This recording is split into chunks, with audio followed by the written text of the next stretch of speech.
Ok, alors parlons de Meta. La maison mère de Facebook et Instagram s'apprête à déclencher ce qui ressemble à un véritable séisme en interne.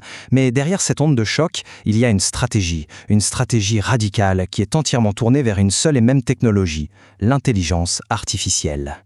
La rumeur est maintenant confirmée par plusieurs médias. Une nouvelle et énorme vague de licenciements se prépare. Alors bien sûr, l'entreprise n'en est pas à son premier plan social, loin de là, mais cette fois-ci, l'ampleur de ce qui s'annonce est vraiment sans précédent. Et le chiffre qui circule, eh bien, il donne le vertige.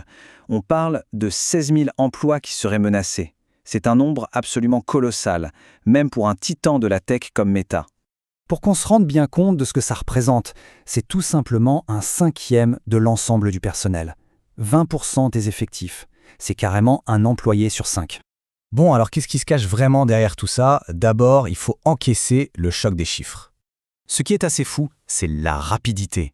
D'après des sources comme Reuters ou Business Insider, tout pourrait se passer très vite, d'ici un mois.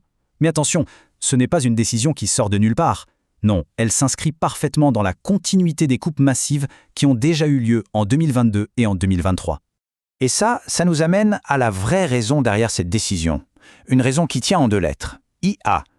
Il ne s'agit pas simplement de réduire les coûts, non. C'est bien plus que ça. C'est une réorientation stratégique majeure pour toute l'entreprise. Voilà, la clé de toute l'opération, elle est là. L'objectif, c'est de faire de la place, de libérer un maximum d'argent pour le réinvestir massivement dans la course à l'intelligence artificielle. C'est un pivot stratégique qui change complètement les priorités de Meta. Et c'est là que ça devient intéressant, parce qu'à première vue, ça semble complètement contradictoire. Comment ça? On mise tout sur l'IA, mais on licencie dans la division IA. Ça n'a pas l'air très logique. En fait, on comprend qu'il y a une stratégie à 2 niveaux. D'un côté, on a le plan massif, les 16 000 postes, pour financer l'effort de guerre sur l'IA.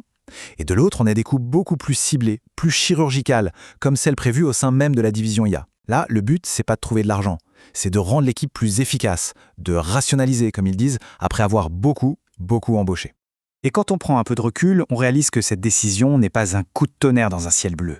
C'est la suite logique d'une stratégie qui se déroule sur le long terme.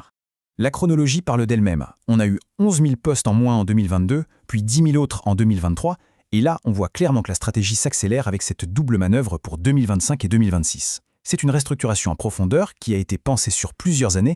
Donc, ce qu'il faut retenir, c'est que ce n'est pas juste un mauvais moment à passer. Ce sont les pièces d'un immense puzzle qui se met en place. La réinvention totale de l'entreprise Meta. Tout ça nous amène forcément à une question, celle du coût de cet avenir. Parce que ce pari immense sur l'IA, il a un prix. Et ce prix, il n'est pas que financier. En gros, Meta est en train de faire all-in.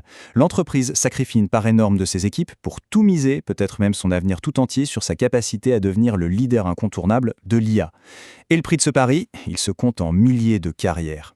Ça nous laisse avec une question qui est assez fondamentale finalement. On est en plein dans une course effrénée à l'innovation, c'est une évidence. Mais à quel prix? Et au bout du compte, qui paie la facture de cette grande transformation technologique?